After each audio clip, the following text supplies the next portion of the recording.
كنتمنى تكونوا بخير وما ناقصكم حتى شي خير ان شاء الله.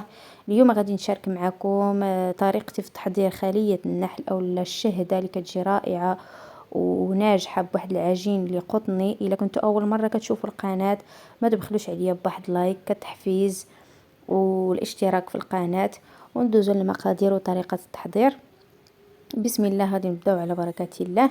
عندي هنايا معلقة صغيرة ديال الخميرة ديال الخبز مع معلقه ديال السكر. هنا ما توفرش عندي السكر، درت غير هذاك السكر المقطع حتى هو راه دغيا كيذوب. غادي نحرك هاد الخميره مع السكر حتى كيذوب، داك السكر دغيا كيذوب.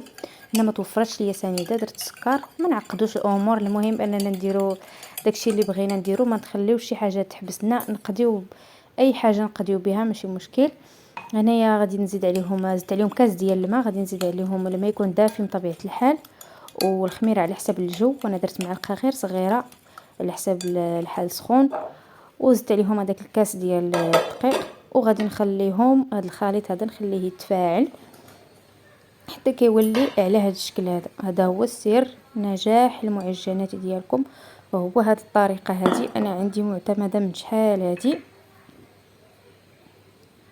غادي نضيف عليهم معلقه كبيره ديال حليب غبره اولا نيدو، زائد نص كاس ديال الزيت. هنا ممكن تعوضوا تعجنوا بالحليب عوض هذيك المعلقه ديال الحليب غبره، وبياض ديال البيضه. انا هنا داز ليا فيه شويه صفار ماشي مشكل، وواحد الساشي ديال الفاني. صافي غادي نخلط هاد المكونات هذه مزيان. هنا درت واحد الرشه ديال الملح كنت نسيتها. صافي غادي نزيد دقيق. عندي الدقيق 500 غرام على حسب اللي بغيتو توجدوا نتوما، بغيتو توجدوا يعني كتير او لا قليل. هنا درت نص كيلو ديال الدقيق ما يعادل 5 ديال الكيسان، وواحد الرشه ديال الخميره الكيماويه ولا البيكين باودر. هنا ما درت الساشيه كامله، ما بغيتهاش تجيني ديك خليه النحل مطرطقه من الجناب. فاش كتكثروا ليها الخميره ديال الحلويات كتجي مطرطقه من الجناب. صافي غادي نجمع العجين ديالي، ما غاديش ندلكو، غادي غير في الاول غادي غير نجمعو. الا كان خاصني شويه الماء راه كنزيد، وكيف قلت لكم تقدروا تعوضوا الماء بالحليب وتستغنوا على هذيك المعلقه ديال النيدو. صافي غادي نجمع العجين ديالي، غير غادي نجمعو. من بعد غادي نفرغ هذاك العجين ديالي فوق سطح العمل. غادي نضيف عليه واحد المعلقه ديال الزبده، اي زبده توفرت عندكم سواء حيوانيه او لا ديال البواطه. صافي غادي نحاول ندخل هذيك المعلقه مزيان، ونحاول ندلك هذاك العجين غير شويه. هنا هذا العجين هذا تقدروا تعتمدوا عليه في جميع المعجنات ديالكم، ناجح 100% ومضمون. الا ما كانش كينجح معكم العجين ديروا غير هذه الطريقه هذه غادي ينجح معكم.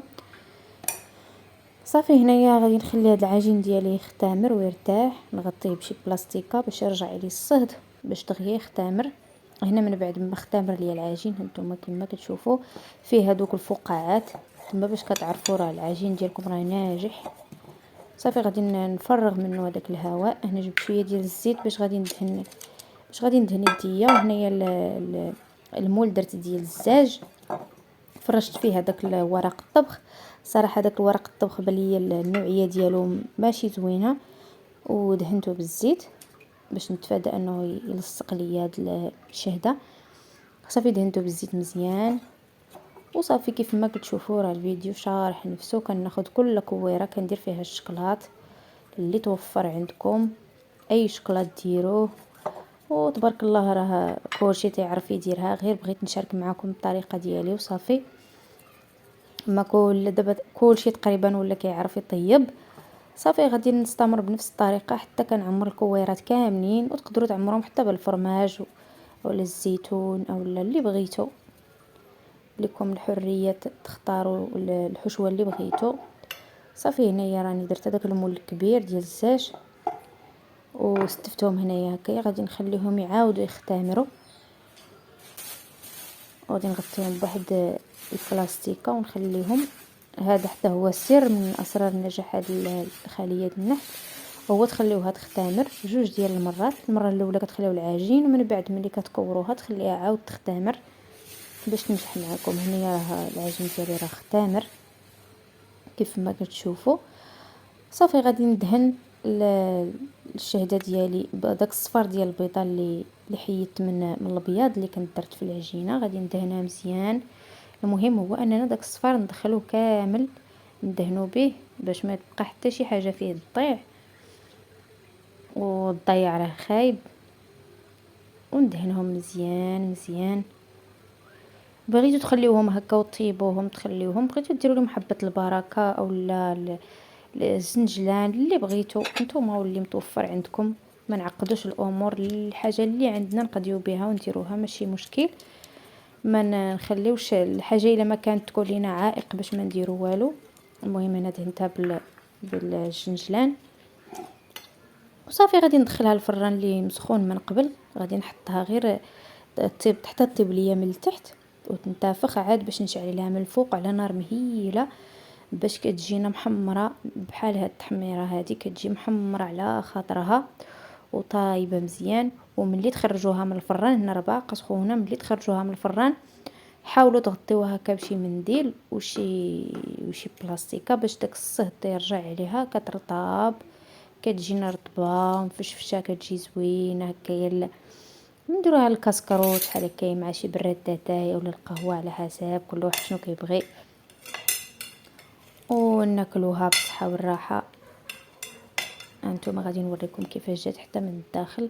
صراحه كتجي مفشفشه، كتجي هشيشه وناجحه 100%.